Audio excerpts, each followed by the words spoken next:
Welcome with my channel. প্রিয় শিক্ষার্থীবৃন্দ, আমরা আজকে চতুর্থ শ্রেণীর অধ্যায় 228 নম্বর পৃষ্ঠার সমাধান করব। আমরা এবার 6 নম্বর অঙ্কের সমাধান করব।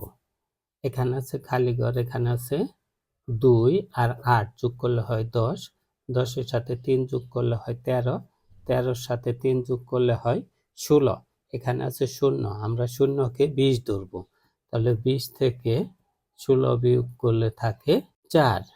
আমরা খালি ঘরে বসাবো 4, হাতে রইল 2, এই 2 6-এর সাথে যোগ করব। 2 আর 6 যোগ করলে হয় 8, 8 আর এখানে আছে 1 যোগ করলে হয় 9, 9 আর 4 যোগ করলে হয় 13। এখানে আমাদের আছে 0, এই শূন্যকে আমরা 20 ধরব। 20 থেকে 13 বিয়োগ করলে থাকে 7। আমরা এই খালি ঘরে বসাবো 7, হাতে রইল 2, 2 আর 5 যোগ করলে হয় 7, 7-এর সাথে 6 যোগ করলে হয় 13, 13-এর সাথে 6 যোগ করলে হয় 19, 19 আর 2 যোগ করলে হয় 21। এখানে আছে 0, আমরা এই শূন্যকে 30 ধরব। শূন্যকে 30 ধরব। 30 থেকে 21 বিয়োগ করলে থাকে 9।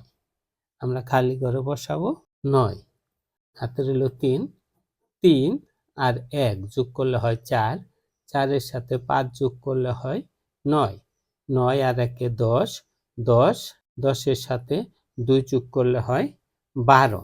এখানে আছে 0, আমরা এই শূন্যকে 20 ধরব। 20 থেকে -12, তাহলে থাকে 8। আমরা খালি ঘরে বসাবো 8, হাতে রইল 2, হাতের 2 আর এই 2 যোগ করলে হয় 4, 4-এর সাথে 1 যোগ করলে হয় 5, 5-এর সাথে 2 যোগ করলে হয় 7, 7, 7-এর সাথে 2 যোগ করলে হয় 9। আমাদের এখানে আছে 0, তাহলে আমরা শূন্যকে 10 ধরব। 10 থেকে 9 বিয়োগ করলে থাকে 1। তাহলে আমরা খালি ঘরে বসাবো 1, হাতে রইল 1। এখানে কোনো সংখ্যা নেই, আমরা এখানে 1 বসিয়ে দেব। প্রিয় শিক্ষার্থীবৃন্দ, আজকের মতো এখানে শেষ করছি। সবাই ভালো থেকো, সুস্থ থেকো। পরবর্তী ক্লাসে আবার দেখা হবে। আল্লাহ হাফেজ।